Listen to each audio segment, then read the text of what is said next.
Salut, c'est Quentin et bienvenue sur mon podcast Indéboulonnable au quotidien. Tu trouveras ici tous les concepts et les conseils pour développer un leadership personnel puissant et prendre la pleine responsabilité de ta vie. Je suis ravi de t'avoir à mes côtés pour ce nouvel épisode et maintenant, ce que je te propose, c'est de démarrer.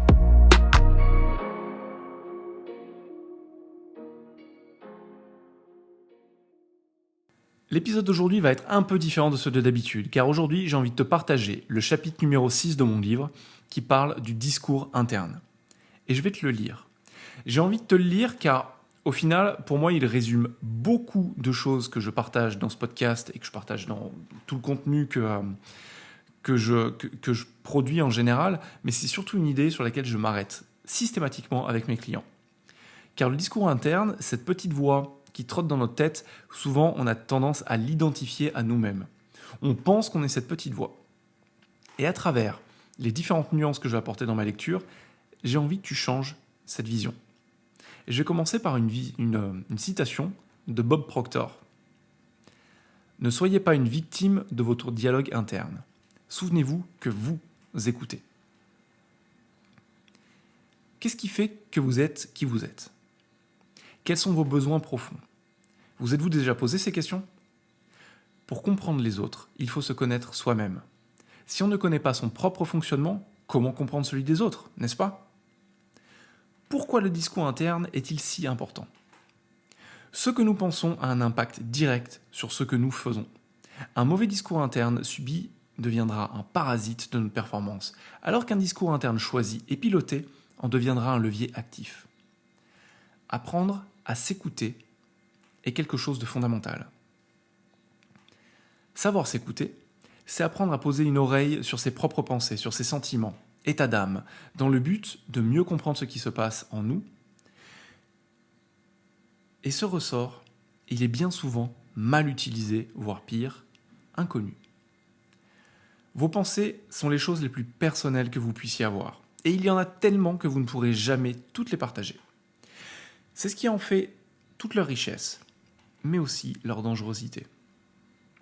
La plupart des gens ne font pas attention à ce qu'ils pensent. Or, il est important d'apposer un certain contrôle sur vos pensées, car ce sont elles qui vous définissent. Votre dialogue interne est à l'origine de la dynamique qui définit qui vous êtes et qui vous devenez. Dans cette ère de la quête du toujours mieux, où tout le monde est à la recherche du bonheur, d'une meilleure vie, de faire mieux qu'hier, etc., un point est trop souvent occulté. L'écoute de soi-même. Il ne suffit pas d'écouter des paroles motivantes, de lire un ouvrage ou encore de participer à un séminaire pour changer notre état d'esprit. Certes, tout cela a un effet coup de boost qui est indéniable, qui va vous motiver, qui va vous galvaniser. Mais au final, cela finira par se dissiper rapidement sans action concrète. Pour bien démarrer ce chapitre, je vous propose de découvrir le lien de cause à effet qui crée l'ensemble des discours qui prennent place au sein de votre esprit. J'ai envie de vous parler de la chaîne causale du discours interne.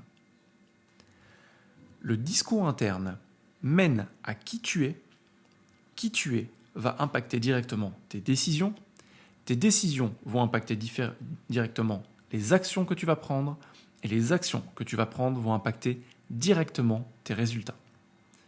Je répète, le discours interne impacte qui tu es impacte tes décisions impactent tes actions, et tes actions impactent tes résultats.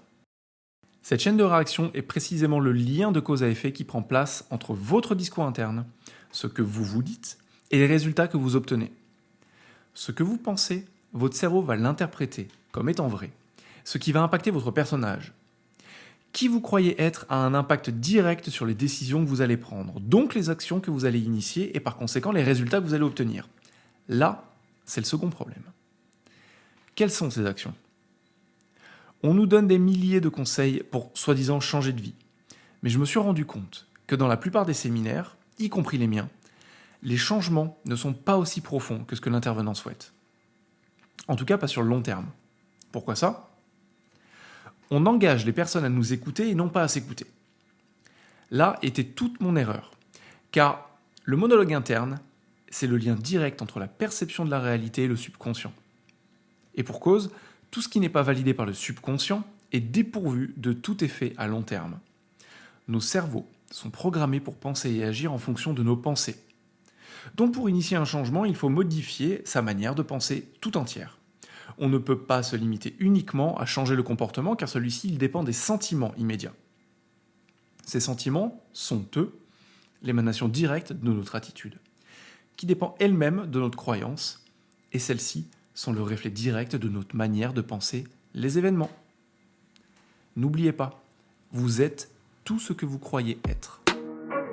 Si tu as retiré une idée de cet épisode, je t'encourage vivement à passer à l'action et à la tester dans le monde réel. C'est tout ce qui compte à la fin.